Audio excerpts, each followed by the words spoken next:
The Goombay Fall backpacking trip has been going on for over 20 years. When we first arrive at the trailhead, we distribute the food and make sure everyone's pack is packed properly. We make sure they don't take too much stuff, but also we make sure that their packs are fitted perfectly. Today we'll be hiking on the Tuscarora Trail, which are the Blue Blaze Trails. It's 2.6 miles to our campsite, and as you can see, fall foliage is in full peak. The trail starts off pretty gradual, but it quickly turns into an uphill climb.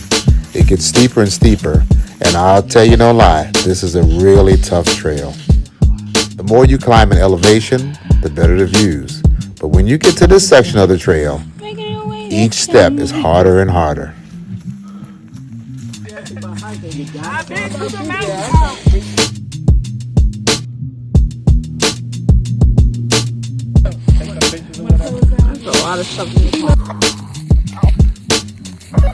Good. How was the hike up? It was rough. Rough? It was uphill. Okay. Make sure you got some good, comfortable shoes, preferably hiking boots for the hike, and just come optimistic and have a good attitude about it. Just learn how to pack light, look down, and take it one step at a time. Once you get to the top, we have another mile and a half to go downhill. This can be a little tricky because you have to really watch your steps. Between all the leaves and rocks, it can be a little tricky. Once we arrive at the Little Crease shelter, we begin to set up camp. We pitch our tents, we collect wood, and we go collect water. We also take a break because that hike was pretty grueling. Oh my goodness. Were they messing around with you? That's all right. Mostly, it's a 4-man tent. It's not. This isn't. That's all right. Once camp is all set up, we go collect wood and we go to the nearby spring to collect water, after which we sit around the fire and talk about how everyone's hike went. By this time, we're prepping food for dinner.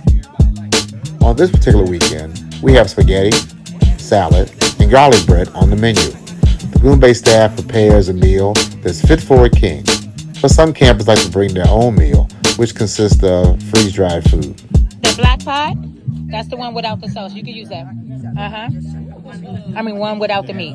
Okay, so when you get to this sauce, it's either we'll rinse. We start dinner around 6 o'clock. This way we can eat our food, wash dishes before the sun goes down. Once the sun sets, we sit around the fire, tell stories, cook s'mores, and introduce ourselves. Sometimes our campfire conversations are so intense that we don't go to bed till 12 a.m. After a good night's sleep, everyone is up bright and early, ready to pack up, strike camp, and head back to the trailhead. The weekend was wonderful as usual. Thank you, Goombay. It was fantastic. I was a little chilly, but I had a wonderful time.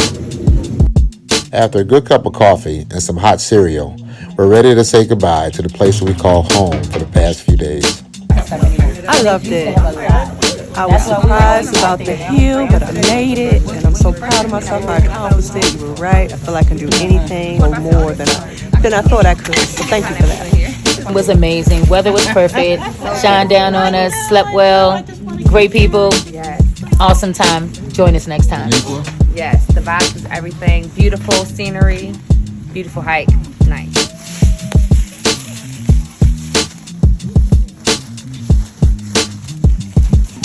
The hike back to the cars was only a mile and a half, but we crossed some great creeks and we still saw some amazing views. I just love the idea of discovering places off the beaten path to set up camp. I like gauging my comfort based on what I can carry on my back. Some of the best sleep I've ever had has been backpacking because you're away from roads. I like testing and challenging myself. I enjoy the fellowship and the experience of doing it with other like-minded people. So I definitely encourage anyone and everyone who wants to put together the passion of hiking with the passion of camping together. It's a great experience.